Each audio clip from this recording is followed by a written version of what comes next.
I can still remember the first time thunder shook the world around me. I was just a kid, sitting on the porch of my grandmother's small house in Ohio during a humid July evening. The air was heavy, cicadas buzzing in the background, when suddenly the sky lit up like a camera flash.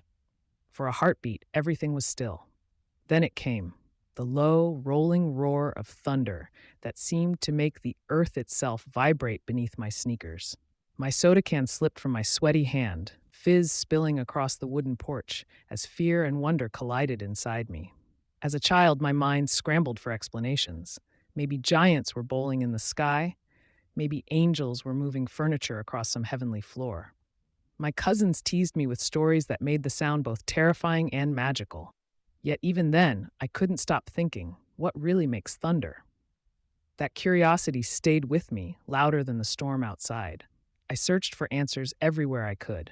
I asked teachers, flipped through weather books at the library, even tried rewinding VHS tapes of the Weather Channel just to catch the meteorologists explaining storms.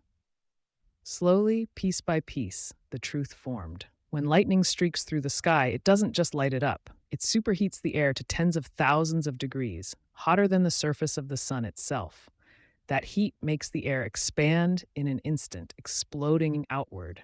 The sudden expansion creates a shock wave, and that shock wave is what my young ears heard as thunder. The discovery changed everything.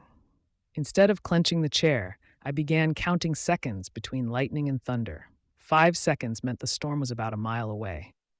I wasn't just a scared kid anymore. I was a curious observer, measuring the heartbeat of the storm with nothing but my ears. Thunder was no longer a monster's growl. It was nature's physics lesson, unfolding in real time above my head. And as I grew older, I realized something important. Understanding doesn't kill the mystery. It deepens it. Knowing why thunder happens makes me feel even smaller beneath the endless American sky, yet also more connected to it. It's a reminder that the world is not only vast but alive with forces beyond my control, and yet, somehow, within my grasp to understand.